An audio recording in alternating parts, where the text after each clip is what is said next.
देखिए, मैं हर मंच पे कहता हूँ, प्रथम प्रेस वार्ता में भी कहा कि शिक्षा ही ऐसी चीज़ है जो जीवन में आने वाले अंधकार को प्रकाश में बदलती है। शिक्षा ही ऐसी चीज़ है कि कील कांटे भरे रास्ते को सुगम बनाती है। शिक्षा दुनिया को बदलने का सबसे ताकतवर हथियार है। ये खुद भी महसूस आप भी करते होंगे। आपको मैक पकड़ने का हुनर ये शिक्षा ही दिखाया होगा। आप लोगों से इंटरव्यू कर रहे हैं, साक्षात्कार कर रहे हैं। हम शिक्षक पुत्र हैं तो शिक्षा मंत्री हो सकते हैं, क्योंकि शिक्षा है।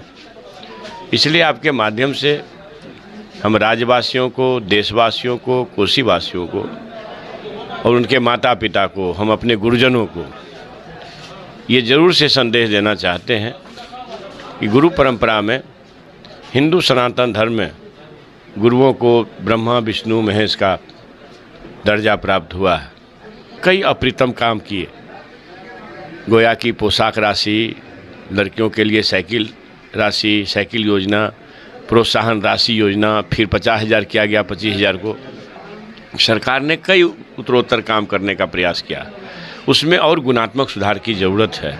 और उस सुधार के लिए, चूँकि मैं शिक्षक हूँ, तो मैं हर समय इस बात से अनुनय विनय में ले जाता हूँ कि अभी समय है एक शिक्षक को शिक्षा मंत्री के रूप में शिक्षकों पर कोई कार्रवाई करने के लिए बाध्य न होना पड़े। इसका समय गुरुजन नहीं दें, ज़्यादा अच्छा होगा। हमारे वर्ग कक्ष का संचालन करें। आपके वेतन सुविधा आदि की जो बातें हैं, सरकार जब महागठबंधन की बनी थी 16 में, तो एकाएक से उनके सर्विस कंडीशन को, कई चीज़ को ठीक किया गया। तो जिस बात के लिए, जिस शिक्षा के लिए यह पूरा विभाग 51,000 करोड़ रुपया लगाती है, आप सबको मालूम होगा। हम कई अवसर पर बोले हैं कि सबसे बड़ा आकार शिक्षा का है बजट का, 51,000 करोड़ का। 42-43,000 करोड़ उसमें वेतन में के मद में ही लगते हैं।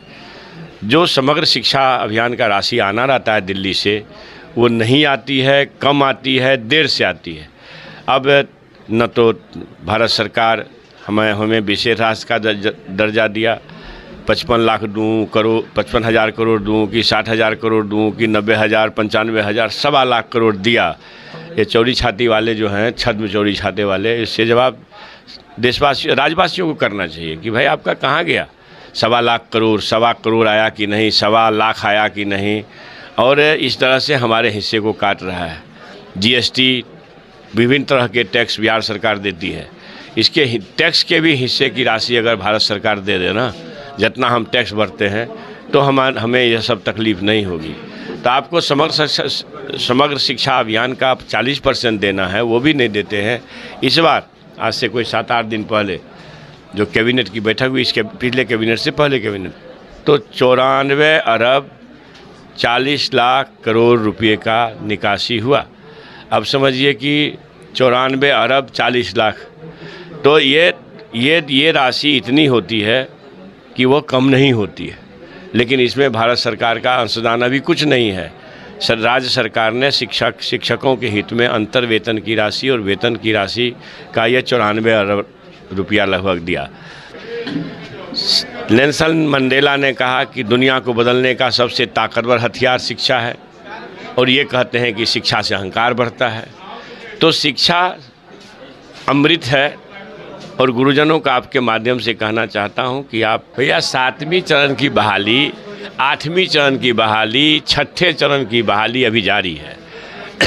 ये समय से पूर्व होगी। माननीय मुख्यमंत्री जी का संकल्प है। भाई, स्वाधीनता दिवस के अवसर पर इतने बड़े पैमाने पर लोगों ने संकल्प व्यक्त किया, इसमें संदेह करना भी नहीं चाहिए। और हमारे तेजस्वी यादव जी तो बेरोजगारों को रोजगार, नौकरी देने के लिए सबसे पहले संकल्पित हैं, और उस बात पर हमारे माननीय मुख्यमंत्री जी भी मोहर लगाएं। तो भाई, इतना अच्छा अवसर है। और शिक्षा विभाग में तो इतनी बहालियां हैं कि वो सीटेट और बीटेट वाले सब कम पड़ जाएंगे, फिर से परीक्षा आयोजित करनी होगी। इसलिए इस पर ज़्यादा नहीं नुक्ताचीनी करनी चाहिए। लगातार अभी भी सोशल मीडिया पर चल रहा है, तेजस्वी यादव जी का भी बयान आ रहा है कि भाई हम इसकी बहाली जल्द कराएंगे। तो जल्द करेंगे तो ये बात तो समझिए ना कि जिनको 8 साल में 16 करोड़ देना था, उसके लिए कोई गुस्सा नहीं है। 8 दिन की सरकार से आप चाहते हैं अभी कर दो, अभी कर दो, तो ये तो उचित नहीं। छात्र जो हैं, जो करोड़ों छात्र हैं, वो उनके भाग्य के आप ही निर्माता हैं।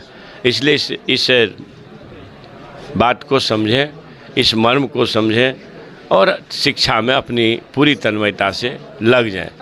आप फिर उसी बात को दोहरा रहे हैं। मेरा मतलब इस बात से था कि गुणवत्तापूर्ण शिक्षक बहाल होंगे तो गुणवत्तापूर्ण शिक्षा होगी। ऐसा नहीं है कि अभी इंटरव्यू कॉल किया जा रहा है। मैंने विचार में ये लाया कि एक गंभीर शिक्षक बनाने के लिए गंभीर तरह के परीक्षाएं होनी चाहिए। सरकार इस तरह की किसी योजना पर काम नहीं कर रही है। मैंने अपनी वेदना कही कि शिक्षा का जो दुर्गति हुआ है, इसमें तमाम तरह के टूल्स का इसमें मतलब कुछ न कहीं कमजोरी हुई है। इसलिए इस तरह के योजना पर सरकार काम कर रही है, ऐसा नहीं था। ये मेरे व्यक्तिगत एक विचार थे कि मतलब इस तरह के परीक्षाओं से लोगों को गुजरने में परहेज नहीं करना चाहिए। लेकिन ये जो सीटेट का एग्ज़ाम होता है और जो सरकार ने जो मानदंड तय किए हैं 60% फिर 55%, तो ये मान के चलिए कि एक तरह से गुणवत्ता के ही आसपास वो लोग बेचारा तैयारी किया और अच्छी तरीके से पास किया है। और सरकार ने एक मानदंड भी तय कर दिया कि हम 60% से समान वर्ग में नीचे नहीं लेंगे। EWS को 5% की छूट है, तो महिला को 5% की छूट है और OBC EBC को भी 5% की छूट है। तो उसमें हमको गुणवत्तापूर्ण शिक्षक मिल जाएंगे, तो फिर उसके इंटरव्यू की क्या ज़रूरत होगी। ये तो मेरे मन में एक बात आई जो हमने कहा, और उससे उसको इतना तुल भी नहीं देना चाहिए था।